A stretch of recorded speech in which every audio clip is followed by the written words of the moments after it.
The other thing I will add is, unfortunately, critical race theory, like many of the postmodern theories, brooks no dissent. Doesn't like anyone who dissents. Um, so it, in that vein, is also not very supporting of diversity at all, because it doesn't take into account diversity of viewpoints. It doesn't take into account what I said, that two people could have the same experience and make very different meaning of it.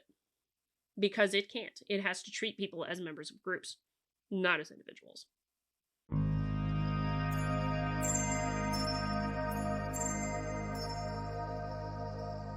I definitely didn't think I would be recording on this, but this one just came out quite recently, and I think it's a good time to, of course, bring up the reminder, given that this author seems to think, and again, this is a commentary. This is not a research article per se, but this is a commentary, and commentaries are peer reviewed in peer reviewed journals. Not always to the same scrutiny, but they certainly are. And you would hope they are in Nature Chemistry, for crying out loud, because that's where this one is. But I figured this would be a good time to remind folks just how much the critical race theory, like all the critical theories based in postmodernism, are fundamentally anti-scientific at their core.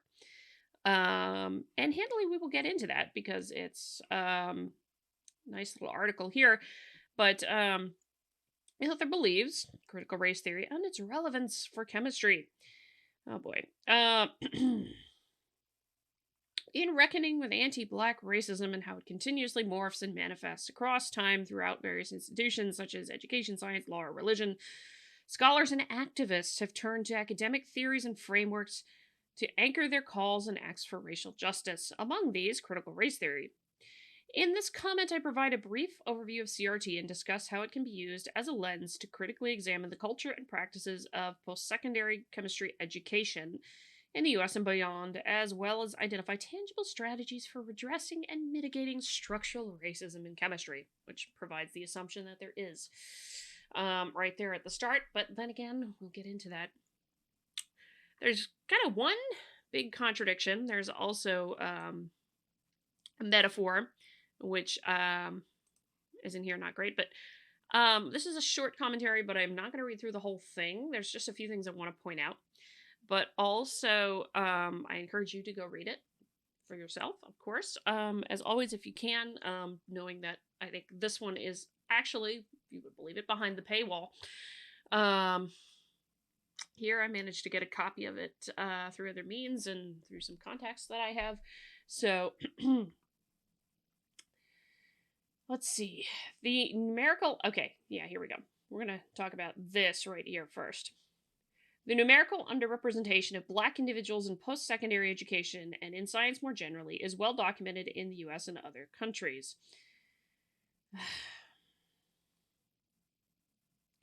See, what they're assuming here is the disparity exists, therefore discrimination.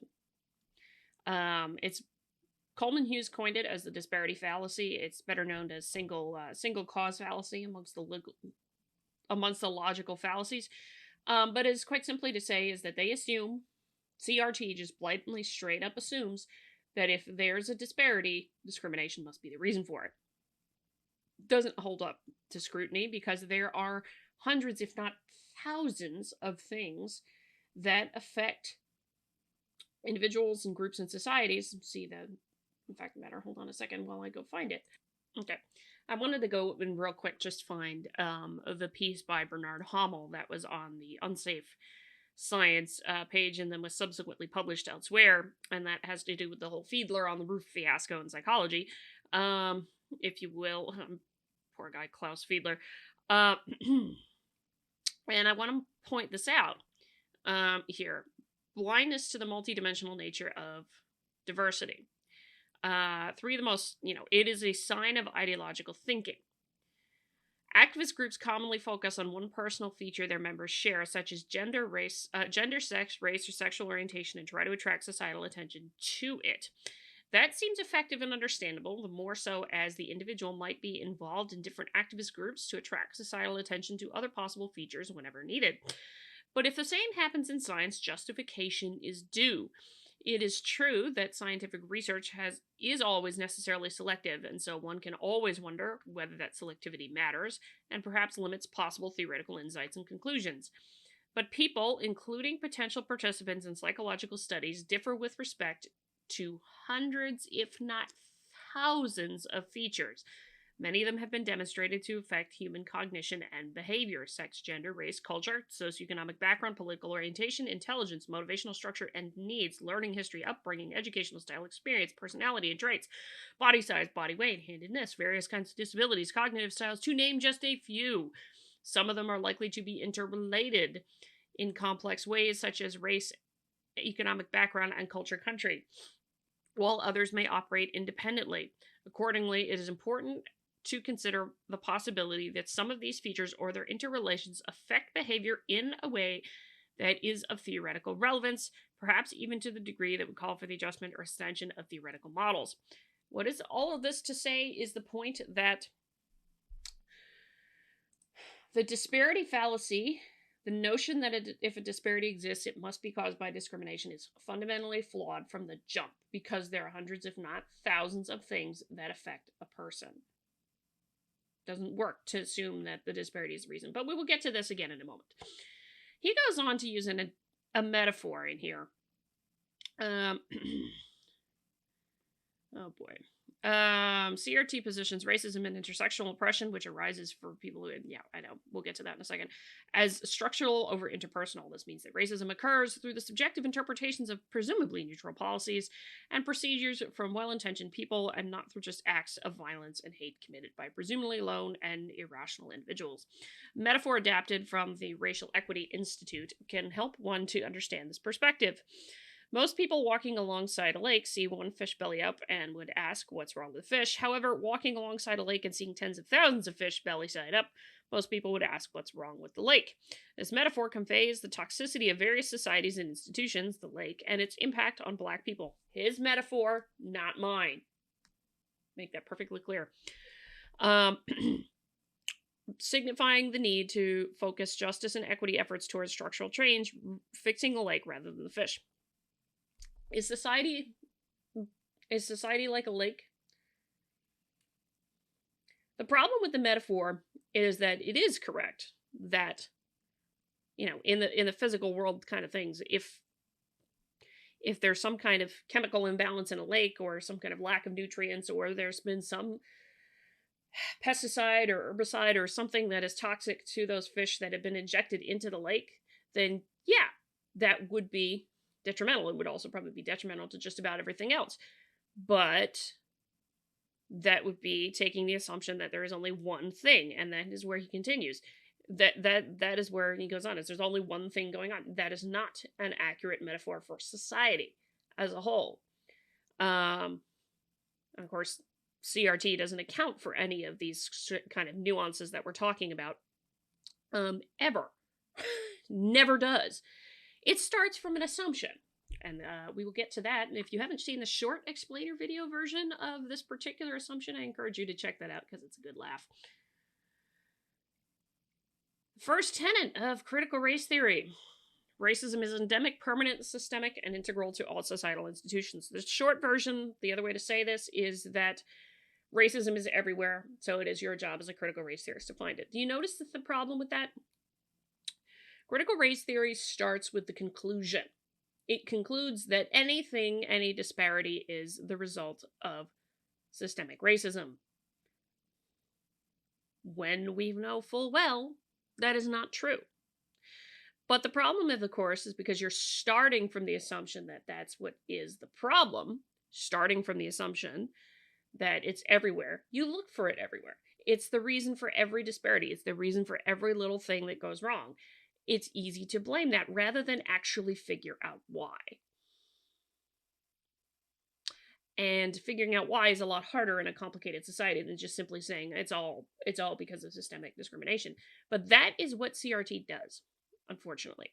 And that's what's in here. That is fundamentally, at its core, antithetical to the practice of science, to the practice of the reality-based community, as Jonathan Rauch would put it in the Constitution of Knowledge, fundamentally antithetical to that. That is one reason straight out of the gate why CRT is irrelevant to chemistry. Has no place in chemistry at all. So that's the point to make, but that's also why his lake metaphor is wrong. Because in this lake metaphor that he has, up here, the I didn't even read who the author was. In the lake metaphor, he's implying in the context there that there's only one thing that's causing all the fish to go belly up. No, not actually. That doesn't work in a complicated society. Again, CRT bases most everything it has on a disparity fallacy. It's a logical fallacy, which makes me amazed that somebody didn't have the sense when they were peer reviewing this thing to point that out. Again, failures of peer review. Okay, the second thing, whiteness is property. Whiteness is a socio-political capital maintained by white people that can be used to regulate access to and full engagement with resources, spaces, and ideas. Oh, brother. This capital is a product of social, cultural, and legal establishment of the USA, coinciding with enslavement and dehumanization of people of African descent, and the extermination of indigenous people, presenting whiteness as the default standard. I don't know what world they live in, but CRT is the only thing that actually presents that as the default standard, which is pretty nasty, actually, when I've been reading it. And I have to point out, either CRT folks haven't read a history book or what have you, but just about slavery is a uniquely human evil. Just about every culture there has ever been has practiced it at some point. And indeed, there is still that in parts of the world. So saying it's just the U.S. There is pretty incorrect based on history. But the other thing about this whiteness is default standard thing, I'll give you a couple of examples here. Where is it? Oh, here it is. You might recall that physics education journals, particular write-up, where they listed, observing whiteness in introductory physics, an article that was roundly mocked because of how bad it was. Here's a point from the rebuttal to that whiteness and introductory physics thing here. Critical race theory names that racism and white supremacy are endemic to all aspects of U.S. society, from employment to schooling to law. And in discussing the results, the authors of the introductory physics one, they write that whiteness is ordinary in physics classrooms is not surprising, given critical race theory's assertion that whiteness is endemic to every aspect of U.S. society. Under this conjecture, observation of any phenomena will by definition be consistent with whiteness, since whiteness is endemic to everything. This is a circular argument in which the hypothesis is defined to be true for every possible observation, giving it no scientific validity. To qualify as scientific, a study must enable the development of predicted observations that would nullify or modify the conjecture. In other words, it must be possible to disconfirm as well as confirm the hypothesis, a tenet that PER works to help instill in students. Under repeated observations, there would likely be a range of outcomes, even opposite outcomes, and the results should be discussed in light of those possible interpretations. For example, a student interaction scenario in reference 11 is very similar to the references there. Okay. But all the point is to say here is the thing about whiteness as property is an unfalsifiable theory. What does science work on? Falsifiability, fallibility. CRT is more dogma than anything. Here it is not actually about thing. And one of the things they point out early on, let us consider something here. The comments, actions, and stimulated recall response of the participants are analyzed and discussed under the lens of critical race theory and observing whiteness. We argue that even if one accepts that the rather tenuous proposition that whiteness is something that is well defined enough to be observed unambiguously, the study does not have proper controls or checks and lacks a methodology that would allow other follow-up workers to confirm or disconfirm the asserted interpretation of the data or even to repeat the study. This is to say that the things that are typically observed and considered to be whiteness or considered to be certain things, that is a lot of interpretation that is open to. The interpretation of the person who experienced something, the interpretation of the person who's being told about the experience or hearing about the experience or watching the scene unfold. All of that is up to interpretation. There is no quantifiable way to measure whiteness in the slightest. And that's one of the reasons it ends up being unfalsifiable, along with CRT's base tenet that racism is endemic. That's an unfalsifiable statement, which is, again, one of the reasons why it is unscientific. There is nothing that can be said to disconfirm it. At least in the eyes of CRT, there's nothing that can be said. No study can disconfirm it. Let's put it that way. The other thing I want to point out with whiteness is that, unfortunately, when aspects of whiteness are identified in CRT-related material, it's usually quite nasty. Folks might well recall this particular graphic, which was originally put out by the North American Museum of National Museum, of African American History and Culture. And the reason I have this up here is that all of these are considered assumptions of whiteness or part of white culture. I've met a lot of scientists from around the world at this point. I have met quite a lot. A lot of them practice this and they come from very, very, very different cultures. Why the hell would you ever want to label any of these things as being assumptions of whiteness or part of a white culture? Their words, not mine. Their words. But that's what critical race theory does. It's actually extremely backward in its thinking because it makes race matter and it assigns values. It assigns values and characteristics based upon race, which is quite regressive. And I'm reminded of something Anna Krylov said to me in the interview, where she talked about how this kind of thinking brought on by CRT, or perhaps going back to the Nature Chemistry article, this kind of thinking, where thinking that people think differently, have different values based upon their race or their sex or whatnot, is exactly the same thing that was used to keep certain groups out of STEM fields. Why do you think it's a good idea to think that way now? It's actually really regressive. It's not progressive in the slightest. Very disgusting. Very disgusting. Again, and to think about it, one of the normative principles of science is universalism, yeah?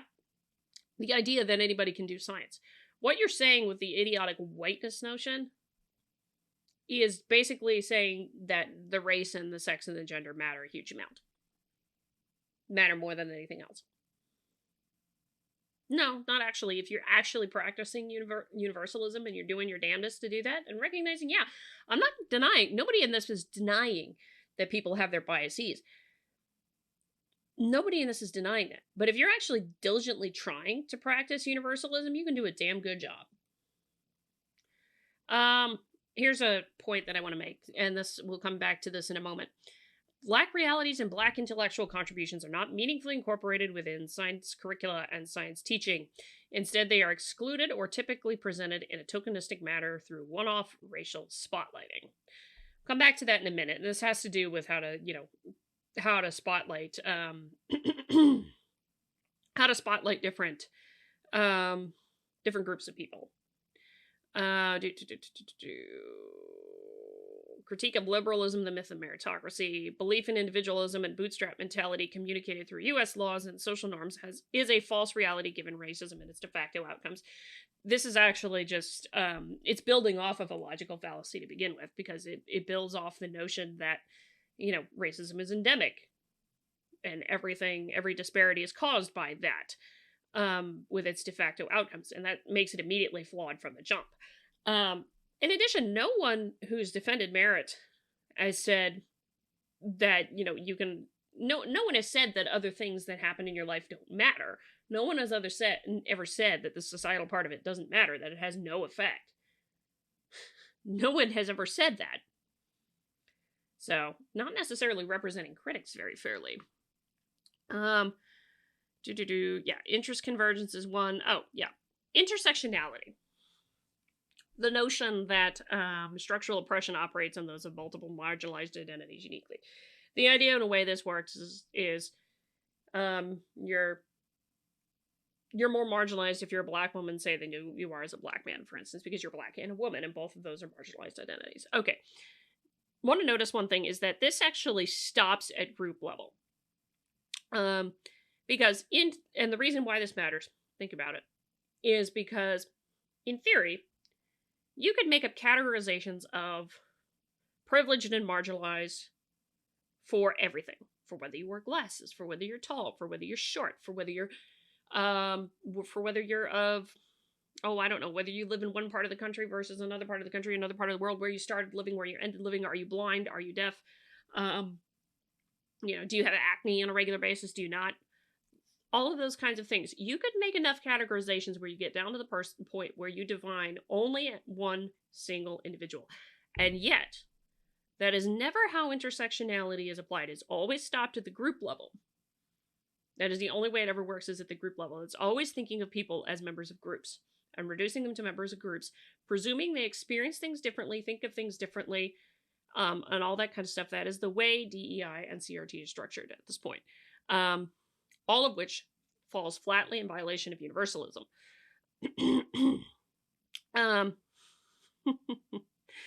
Yeah. Let's see. The dominant narrative is recognized and challenged by elevating, embracing, empowering the stories and voices of marginalized people. You do realize that science is based upon empiricism, right?